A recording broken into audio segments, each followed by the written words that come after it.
sediment cores from lakes in order to understand how the environment has changed over time.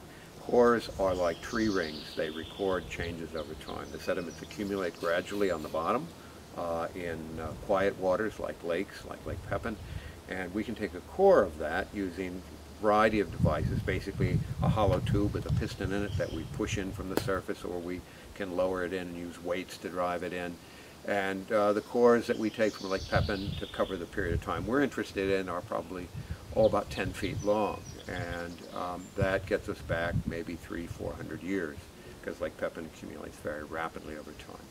So we take these cores, they're inside of tubes, we can section them up, we can analyze them, we can date the different layers of sediment and determine when things happened in the past. This is a sediment core.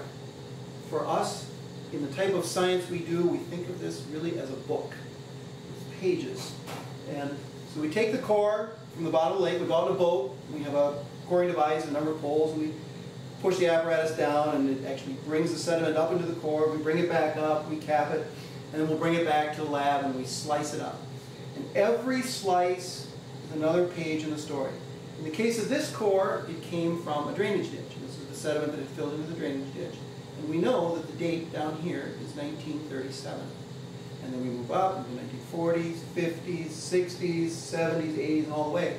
And we can calculate the amount of sediment that's at each interval, the amount of phosphorus and nitrogen, and we know the things that changed on the land at those periods of time. And so we can relate the land use changes to the change in the amount of sediment and the chemistries of the sediment.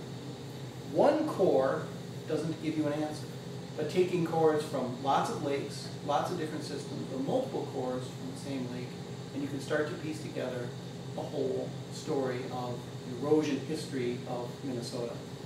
In the case of Lake Pepin, which probably tells the best erosion story because it integrates such a large area over a long period of time, took many cores from there, and every core tube would be full of sediment, and we could have 10 of these in order to get down to the bottom of a coring site in Lake Pepin.